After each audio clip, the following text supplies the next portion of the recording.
Je n'étais pas prêt pour ce que j'ai vu. Je vous dis la vérité. Ce 3-3, c'est plus qu'un score. J'ai revu les images, et là, j'ai compris. Tout aurait pu basculer, et pourtant, je vais pas mentir, j'ai eu des frissons à la fin. C'est pas juste du foot, c'est une leçon. Barça-Inter, c'est pas juste un match, c'est une alerte. Jules Koundé est blessé, on n'aura rien pour nous. Ce sera difficile jusqu'au bout. On perd un grand soldat. On va la payer salement la facture de la finale de Copa del Rey. Même si l'équipe se bat, c'est difficile physiquement pour tout le monde.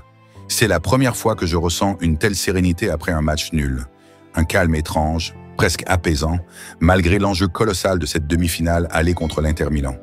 Pas d'amertume, pas de frustration, juste une immense fierté pour ce groupe, pour ce collectif qui ne cesse de nous émerveiller. Comment ne pas être fier de cette équipe? Comment ne pas saluer l'abnégation de ces joueurs qui, malgré les critiques incessantes, continuent de se battre avec cœur et détermination?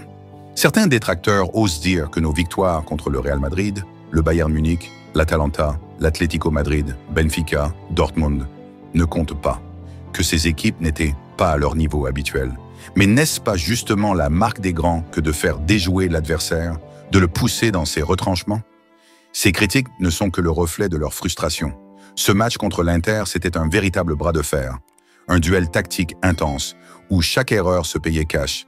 Oui, on a encaissé un but très tôt, puis 2 autres sur coup de pied arrêtés, mais à chaque fois, on a su relever la tête, puiser dans nos ressources pour revenir au score. C'est ça l'esprit Barça. Ne jamais abandonner, il faut le reconnaître, l'Inter a livré une prestation défensive remarquable. Leur discipline, leur rigueur, leur capacité à casser notre rythme, c'était du grand art. Marcus Thuram, en particulier, a su déjouer notre piège du hors-jeu avec une intelligence rare. Mais malgré cela, on a su créer des occasions, mettre la pression, rester fidèle à notre philosophie de jeu. Et que dire de Lamine Yamal? Ce gamin de 17 ans qui joue avec la maturité d'un vétéran. Ses dribbles, ses appels, sa vision du jeu, c'était tout simplement exceptionnel. Même des légendes comme Thierry Henry, Erling Haaland ou Serhou Guirassy n'ont pu s'empêcher de saluer sa performance. Lamine, c'est l'avenir du Barça, et l'avenir est déjà là. On ne peut pas ignorer l'impact des blessures et de la fatigue. Après 122 minutes en finale de Coupe du Roi, les organismes sont éprouvés. La blessure de Koundé en était la preuve. Il est impératif de gérer les temps de jeu, de permettre aux titulaires de récupérer. Heureusement, une bonne nouvelle.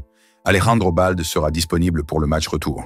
Un renfort de taille, surtout quand on sait que Gérard Martin n'a pas le niveau requis pour ce genre de rendez-vous. Pour le match retour, plusieurs points doivent être travaillés. 1.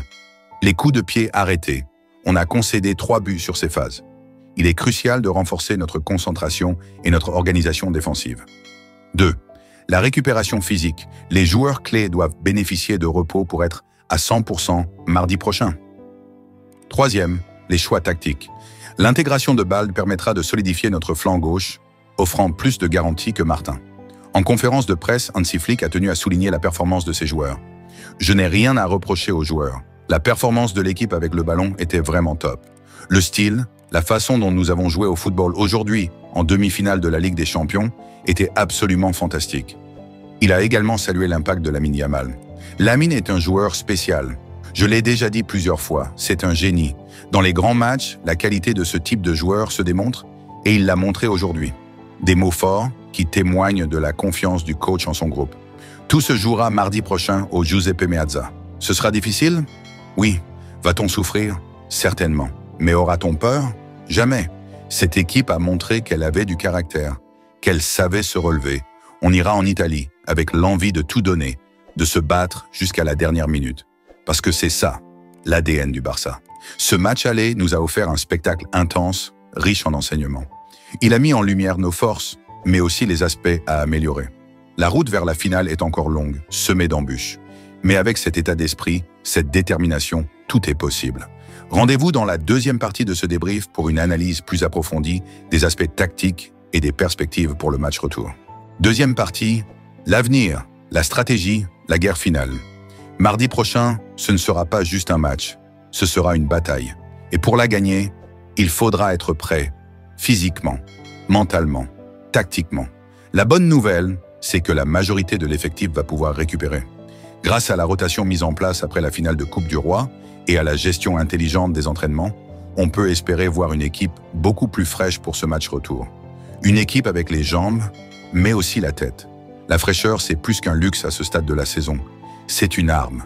Une arme face à une Inter qui, à San Siro, va tout faire pour étouffer le match dès les premières minutes. Ils savent qu'ils ont marqué 3 buts à l'aller.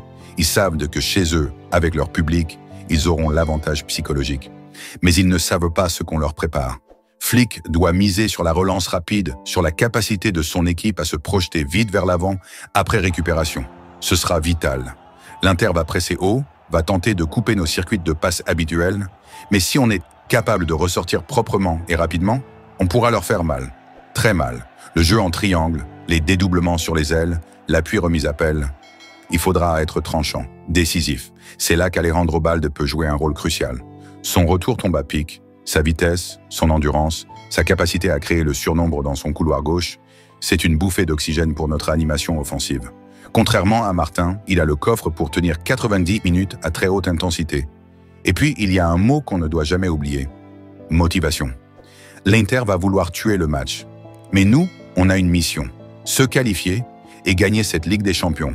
On a battu le Real Madrid, le Bayern, l'Atlético, Dortmund. Ce n'était pas un hasard. C'était une montée en puissance. Chaque victoire, chaque retour au score, chaque tacle, chaque contre-attaque. Tout ça nous a préparés pour ce moment. Le groupe le sait, le coach le sait, les supporters le sentent. C'est maintenant que tout se joue. Le match de tous les détails. On ne peut pas se permettre les mêmes erreurs sur coup de pied arrêté. 3 buts encaissés à l'aller, c'est trop. Il faut que les marquages soient plus serrés.